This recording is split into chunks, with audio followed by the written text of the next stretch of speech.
Hi, this is Akhil Minocha, and I welcome you to the podcast series Reverse and Onward. There's an inflection point in life for each one of us which helps us rediscover ourselves. In these podcasts, I cover some people who have had an impact or influence in my reverse and onward health journey. People from different walks of life who knowingly or unknowingly give positivity to life. Listen in to these podcasts.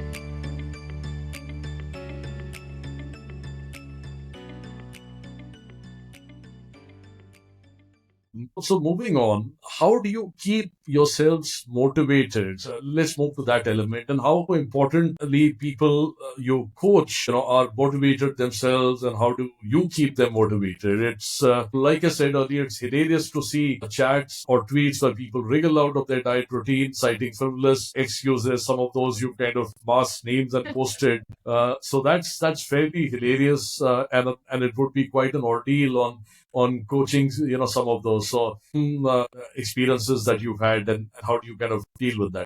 Yeah.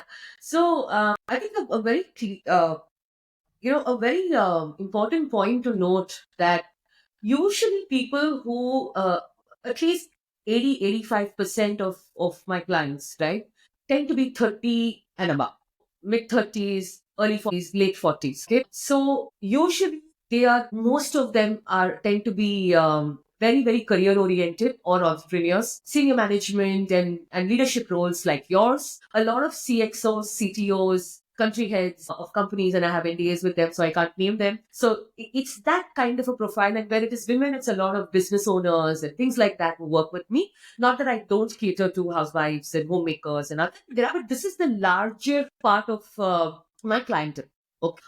And I think why they gravitate towards me is because I don't talk about diet plans. So I talk about, sure, we need to improve your metabolic health. Where are you at in your career? What do you want to achieve with your business? There is a promotion that is due. So how do we increase your productivity? What is causing you not to give your 100% to your job? Or what is it about your daily life that is stressing you so much that your personal life is compromising? So when I talk to clients, it's not just ye no diet, ye follow karo or lose weight. It's very transactional. You don't need me for that. Go to Chat GPT, you'll get it, right? Correct. So why do you need me? So what I do largely is understand the complete lifestyle of a person and see where are the areas that a behavior change needs to come in. Is this person usually does everything all right till 5 in the evening, and then after 5 something happens and certain stressors kick in, which puts them, which makes them deviate from what they know is healthy? Okay, or is there a certain life stage in their with their family that they need to take care of their health? So there are a lot of factors to consider. One, when a 30-plus-year-old comes to me, the good part is they themselves are slightly self-motivated, like you, right? When you came to me, you knew, you said, I'm going to do this, right? And even when I like look at your logs and I say, Akhil, the weekend has been a bit much, he's like, yeah, I reckon I will correct it, right? So when I work with such individuals, they have their own accountability. Having said that, Akhil, funnily, we have so many priorities, but the first thing that we tend to compromise, me included sometimes, when family stress hits in, career stress hits in, kids stress hits in, and stress is there everywhere, is the first thing that you'll compromise is on your food and nutrition. Because that is so easy to slip in. So most of my conversations when I do check-in calls, when people are constantly deviating, is first to understand what is making them do so. And then I will usually tell them that, hey, you have already one trouble going on. You have another trouble going on. Do you want to, hamper your gains, which you've probably achieved so far, and create another layer of trouble now with your health? So when I Very have true. these conversations, they understand that. I think so. The 80% of my coaching is actually behavioral coaching. So if you're Right. reaching out to alcohol as an unwinding mechanism, how can we reduce such instances? If you're a woman and you're reaching out to sugar as a coping mechanism, how do we find healthy alternatives? How do we change that pattern which is triggering you so that you do something else that rewards yourself, right? because the only thing that is permanent is behavior change. So, to Great. that extent, but yes, people will use any and every excuse. And I am somebody who will give a little, take a little. So I do not hold a stick in my hand and say, do this, otherwise it won't work. And otherwise, no. I will always get on a call and say, hey, we've come this far. We are in the last mile. Let us not do this. Okay. Most cases, you know what happens, Akhil? Once people work with me for about 4 to 6 weeks, they themselves will see a lot of changes kick in. And you can use your own personal experience, right? First, they start feeling lighter. They start feeling better. Any instances of indigestion, let's talk at the physical level, okay? All those go away. This at a mental level, when they go traveling or when they're working or when they're working on a project or whatever, they feel that their concentration, productivity, focus levels are better. I have so many times had very, very confidential voice notes coming from men after 10, 12 years of marriage saying that, hey, the missus is actually appreciating things in the bedroom, very important sign of overall health, right? So I'll be like, I'm glad, all the best. So many aspects of life is affected by the coach.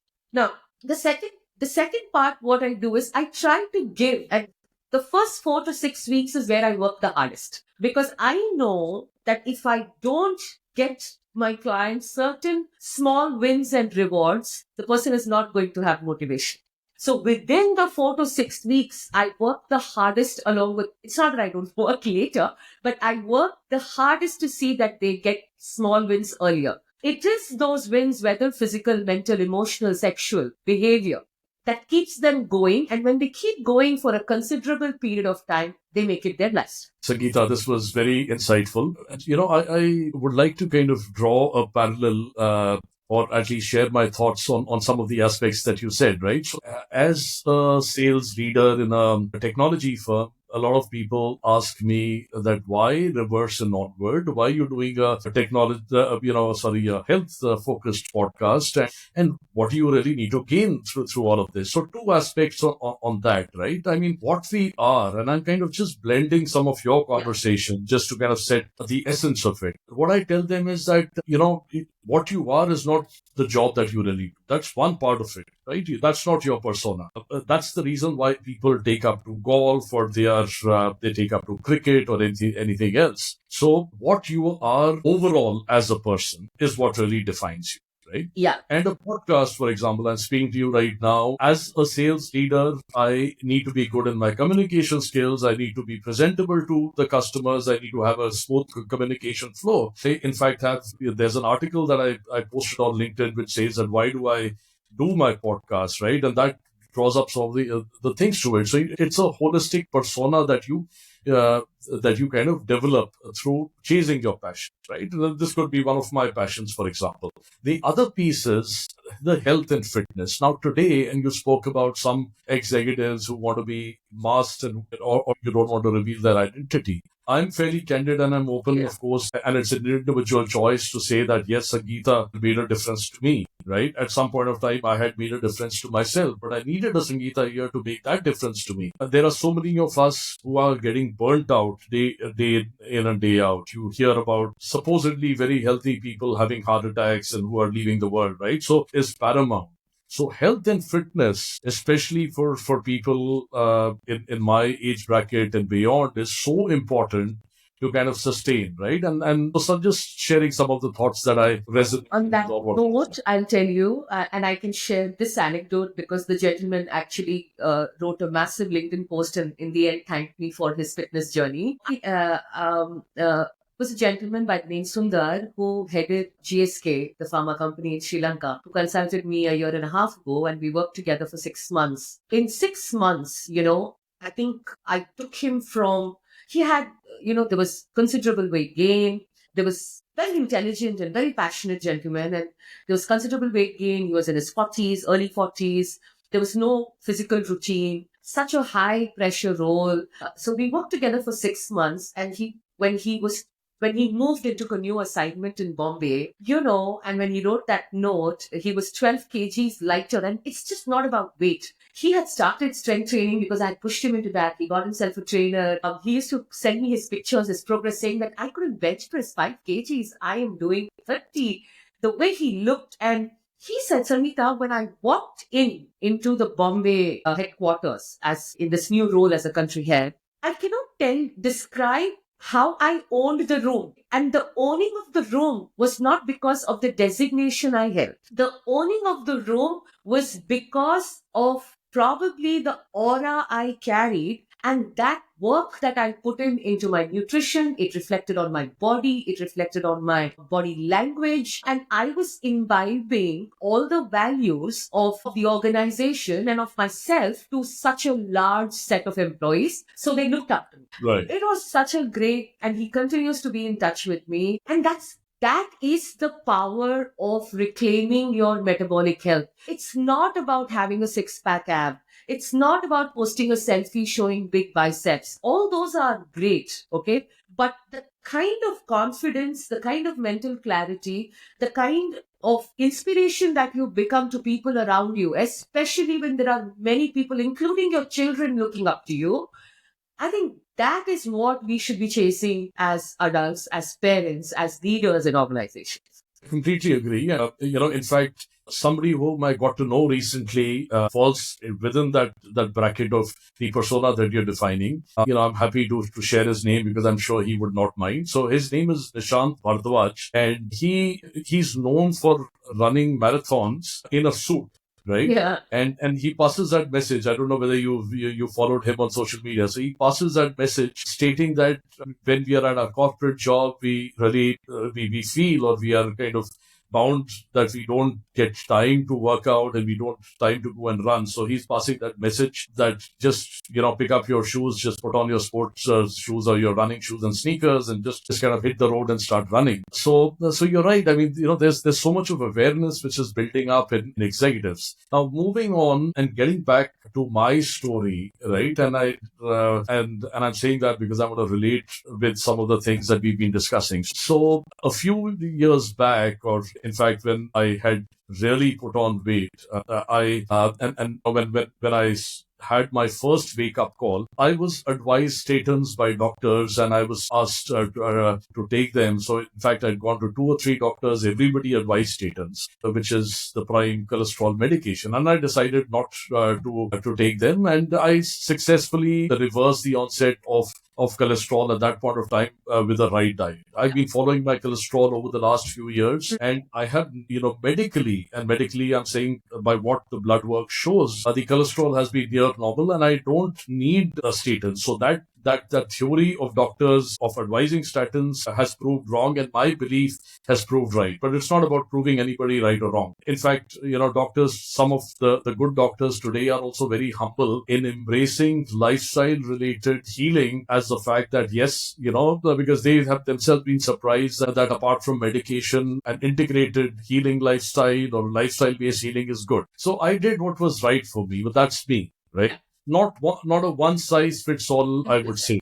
Yeah. So what are your views and experience on reversing metabolic disorders naturally and without the need of statins and metformin? And how can the right diet help? I know you've covered it to an extent, but we could briefly cover it. The medication protocol a little bit, and I think I would want to talk a little bit about that. See, Sure. There is a role for medicine and there is a role for lifestyle.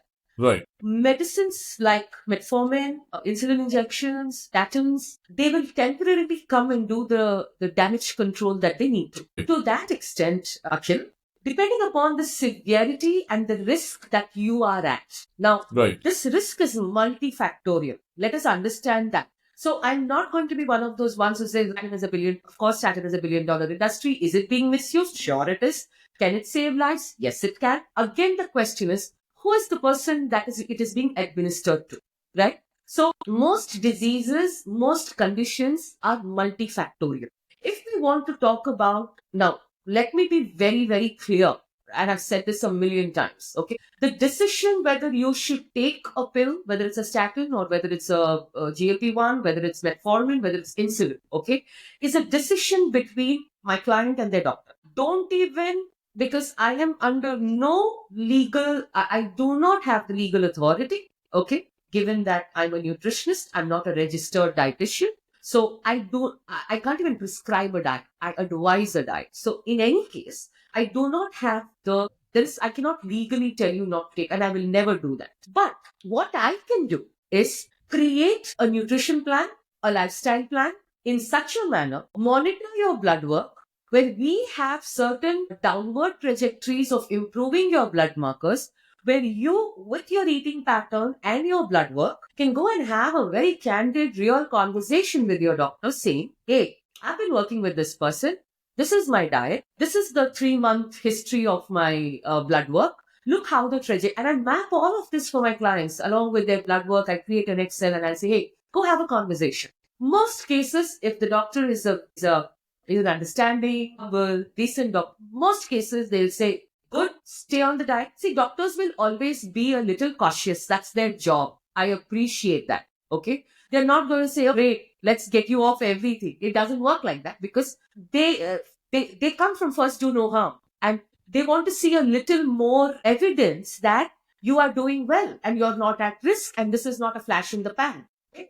So when I do that, the dosages start coming down. Okay. So should you take a medication or not is completely dependent upon at what stage your metabolic syndrome or your disease as a result of metabolic syndrome is in.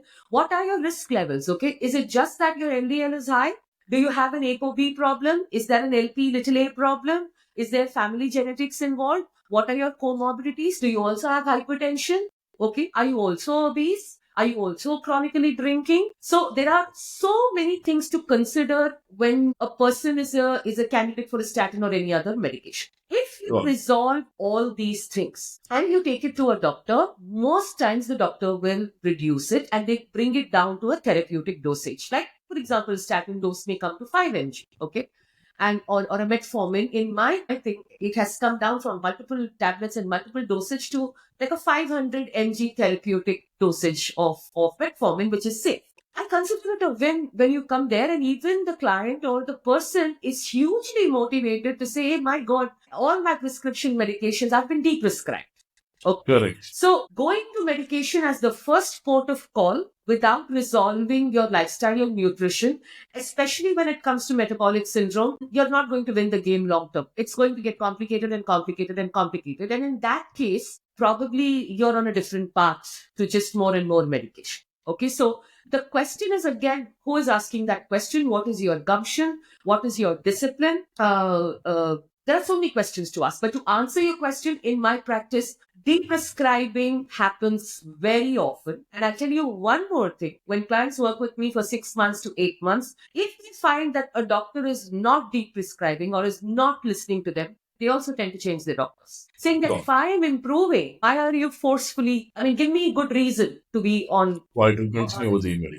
this kind of medication, right? I've also had doctors unfortunately tell clients of mine, okay, I'm reducing this for now. Let's see how disciplined you are on a low carb diet. We'll come back in the medication. That's not the right line of conversation with the patient. Yeah. So there are many apples that make a basket. There are very good doctors. There are doctors who are busy. There are doctors who have a different point of view. I create conditions for you along with your blood work for you to go and have a meaningful conversation with your doctor. Correct. Yeah, so it's been a very intriguing and interesting conversation by now. And I release my podcast about 25, 30 minutes, but this 1 hour of conversation has been so intriguing. Yeah. I know there's no end to it, and which is why what I am thinking of doing is we'll go another 10 minutes because I have Sure. a few more questions to ask, and Right. I will eventually release this in 2 separate parts, part 1 and part 2, right? Not just into the entire thing at one go and kind of lose interest, but listen in 2 separate halves. So let's cover, we talked about animal-based nutrition. Let's cover, what's your funda on the egg? Because animal-based nutrition comes with egg. Yeah, actually, we didn't talk about animal-based nutrition. We didn't. So we can talk about animal-based nutrition, and we should also talk about the classical question on egg whites or the whole egg and how many eggs are right and what's your perspective on that. So let's talk on both animal-based nutrition and eggs. I have looked at enough data and I am convinced that human beings are omnivorous. Right. You're not a herbivore. You're not a carnivore. You're not vegan. Okay. You are, and we have evolved to be omnivorous. And I think as a species, the amount of adaptability that we have, thanks to our brain, and that brain has always grown in size, right? The adaptability that we have makes us what I call a very intelligent species. So, and even if you look at our entire ancestral way of living, which I talk about a lot, hunter-gatherers, right? We are omnivores with a special preference for animal-based foods. And there is a reason for that. The reason is animal-based foods tend to be more nutrient dense. So let's go back a little bit into how we were as hunter-gatherers. Okay, we hunted because we knew that when we hunted, we spent a few days and that kill was enough for a good amount of days, maybe 1 day, 2 days for an entire tribe or a small community. And then for days together, we probably didn't get another hunt. The climate was not great. That time we gathered. We gathered berries, we gathered tubers, we gathered all of this. The reason we were also hunters first is because with animal-based food and largely meat and organ meat and things like egg, there are only two worries. One, you don't be hunted by the animal. Okay, so stay safe. Second, you always have to worry about rotting in meat, which solved for itself when we discovered fire.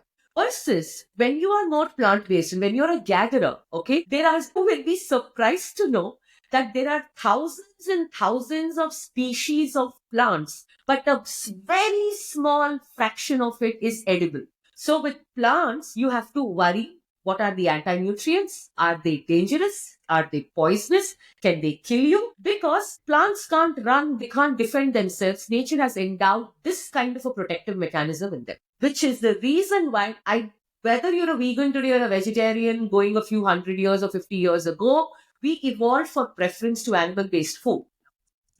Second reason is the amount of micronutrients, vitamins, minerals, etc. that a human being needs. And let's not get into ideological beliefs. Let's not get into religious beliefs. Let's look at the human body as a living organism, like the way we would look at a cat. When we look at a cat, there is a certain diet for a cat. When we look at a tortoise, there is a certain diet for a tortoise, right? There is a species appropriate diet.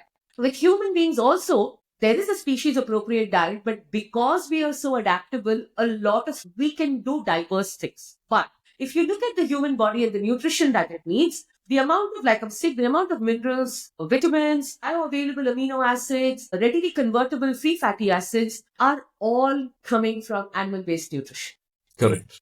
The omnivorous you are, and the more healthy inclusion of animal-based products and food categories you have in your diet, chances are that you are more nutritionally diverse and you will be able to complete your nutrition needs without a lot of planning. Forget why I eat 80% animal-based. Okay, that's because that is easier, suits me, all of that. Not everybody has to have that kind of a ratio, but a healthy inclusion of it is important. Okay, now, this is not to say that vegetarians can't be healthy. Okay, the more you step away from, and at least Indian vegetarians, Akhil, I say this all the time, when you come from the land of Punjab, dairy is the backbone. Indian vegetarians, especially North, what protects them and what keeps Indian vegetarians in good stead is because they have copious amounts of dairy in their diet. Dairy is animal-based. Correct. All that doodh, dahi, lassi, paneer, which the north of India, the UP, that side belt eats, that keeps them in good stead.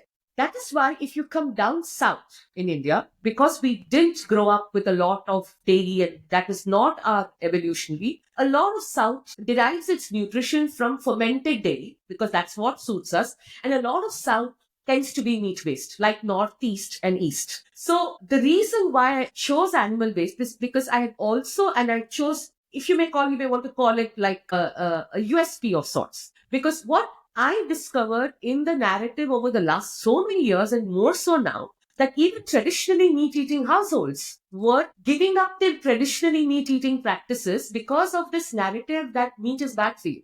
How is it bad for you, right? So not everybody has to be 80% animal-based like me. Nobody needs to be carnivore, okay? That's a completely different discussion. We don't even have studies on that. We only have thousands and thousands of anecdotes. It's largely being used as an elimination protocol. I agree it's not sustainable. Nobody needs to do ketosis, okay? But what everybody needs is that a majority part of your vital nutrients come from animal-based foods. For example, B12, zinc, taurine, creatine, choline, EPA, DHA, and the ability for the human body to absorb it in its full extent comes from animal sources. Now, There are plant versions of these, but you have to be very, very sophisticated and knowledgeable in your nutrition, which the layperson or the mummy cooking at home is not, to formulate a very, very healthy, wholesome diet where you get your iron, where you get your B12, where you get your zinc. Who knows which combination to eat? Who knows that non-heme iron is not absorbable by the human body, which is found in plant-based sources, and you need to activate that with vitamin C. I'm giving you a simple example. People talk about flaxseed for free fatty acids, but humans don't have the mechanism to readily convert that. You have to go towards sea algae. Okay, that's not accessible. Versus if you're an omnivorous person, eat fish and prawns a couple of times in a week. That's it. Your omega-3s are done for you, right? So the reason I have this advocacy is that the closer and the more omnivorous you are with the healthy, like I said, inclusion of animal-based foods. So what are animal-based foods? Meat, eggs, seafood, poultry, dairy. Okay? And a healthy combination of any of these is good for you. You don't have to eat red meat alone. You don't have to eat a lot of seafood alone. A healthy combination will at least take you to 90% of nutrition diversity and sufficiency. My only request is, for whatever reason, whether it's a climate reason, whether it's a religious reason, whether it's a taste reason or an upbringing reason, if you are keeping away from animal-based foods, please understand the gaps in your nutrition and supplement accordingly. That's all my advocacy is. I mean, the only additional point that I would just mention out here is that there's so much of misinformation that is there all across, and I'm relating to the alternatives, for example, of all animal-based nutrition. You have plant-based milk, for example, right? Have the habit of reading the ingredients or the label behind any food item. And if you, one of the plant-based milks that I picked up just for reference once, and I decided never to take plant-based milk ever again, you'll find ingredients like palm oil, right? Along with soya and whatever they're trying to make up that particular milk from. Exactly. So it's actually more harmful. All of us know how harmful palm oil is. Yeah. So by resorting to a non-milk source, you're really harming yourself. Okay. So see, there are cases of milk intolerance, lactose intolerance, but now you even get lactose-free milk. I mean, correct. You do get that just because, we have this fallacy that just because it is green and plant, it's automatically healthy. And just because it is meat and red, it's automatically bad. The bias has somehow kicked in so strongly, but that's not true. So, if you have an oxalate load, drinking a lot of almond milk can cause a lot of trouble. Again, it always comes back to who's the person. But having said that, it is easier to fulfill your nutrition requirements when you are an omnivorous person.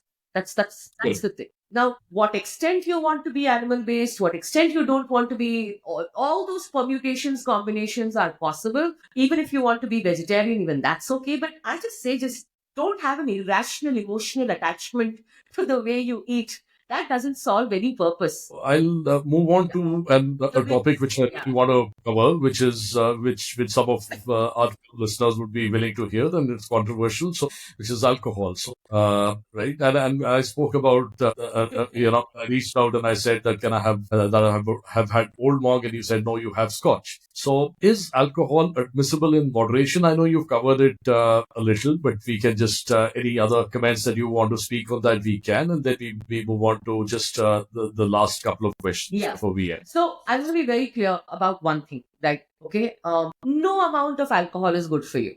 That is a well-known medical fact. Okay, right. Alcohol is addictive. Alcohol is literally a toxin. But here is where I come from, and a lot of people might think, how is it that she's in the health space and there is an advice or there is even a topic of alcohol coming in?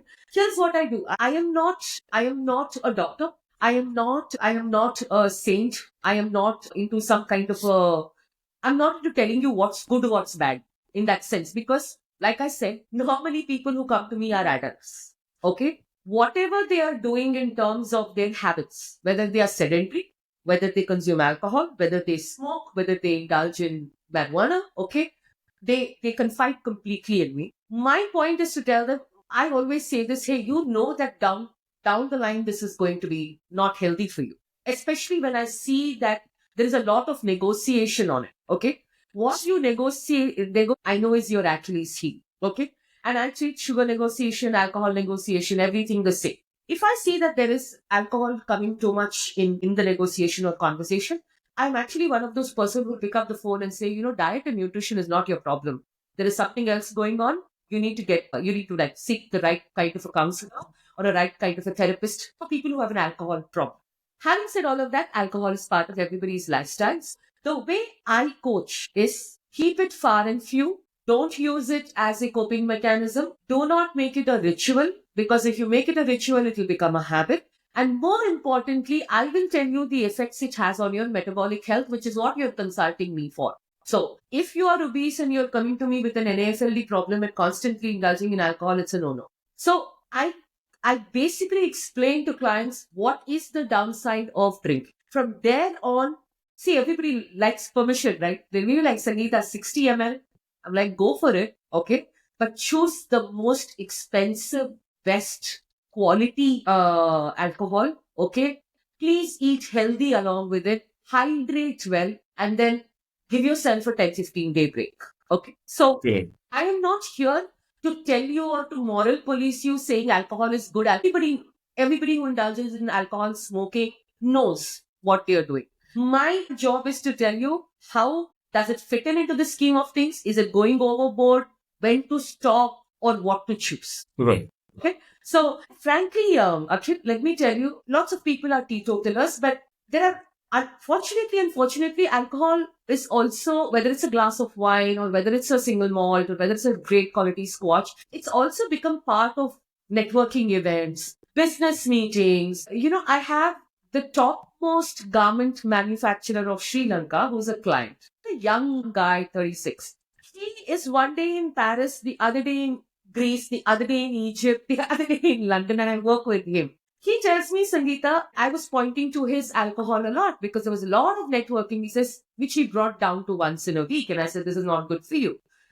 But he told me that, when I am trying to strike a deal for like $100, $1 million, or $500 million, I'm doing a 5-year deal and there is wine being served. I can't say I'll have water. Somehow it doesn't sit right in the businesses. Maybe some people do. I am not saying that if you're unable to do that, there is something wrong with you, or if you're able to do that, that is great. But I am not that person in that situation. So I know that this is a part of that networking business where, so my advice is, okay, choose the best quality, limit yourself to one drink, watch your food, and don't do it off. Agree. And in fact, that's what is the balance, right? And I was speaking earlier on the podcast about you and your approach in terms of bringing the right balance. As you know, last week, me and a few friends of ours, along with their families, were out for a weekend holiday at Chowkidani in Jaipur, and we discussed. You said, Akhil, go ahead.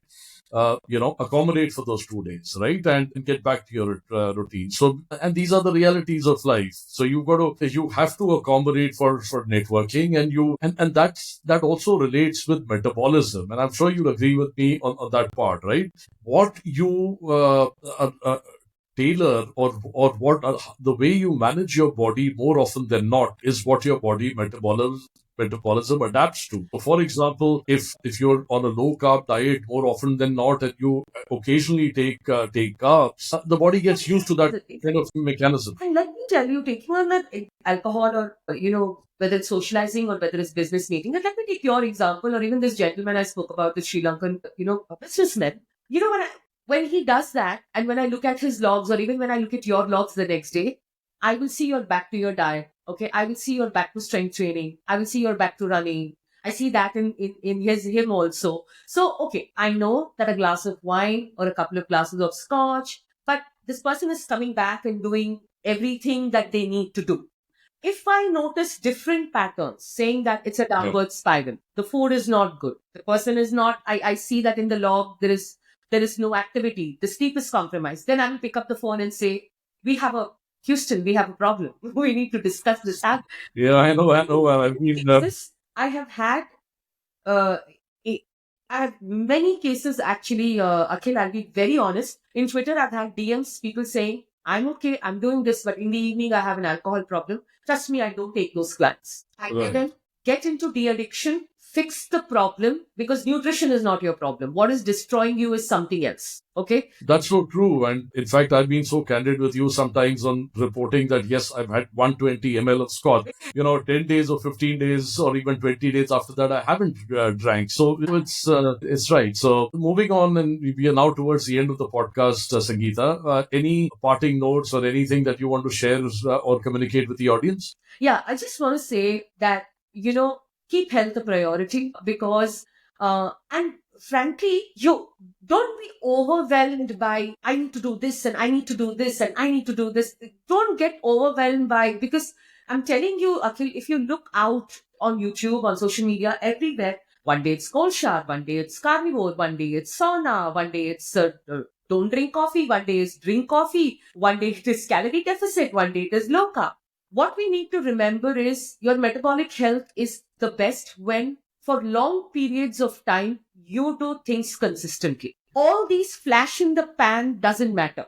80% of the times, eat right. And when I say eat right, prioritize protein, get healthy fats, include fruits and vegetables, earn your carbohydrates. Your carbohydrate consumption is directly proportional to your activity levels. If you are somebody like me, who sits either in front of a desk, works on client plans, does podcasts, and who I'm generally mobile through the day, but my intensive activity is probably 1 hour in a day. I don't need more than 100, 120, 130 grams of carbs in a day. If you're somebody who's an athlete, who's training, you need more. If you have metabolic syndrome, relook at your nutrition. So simple things you need to do.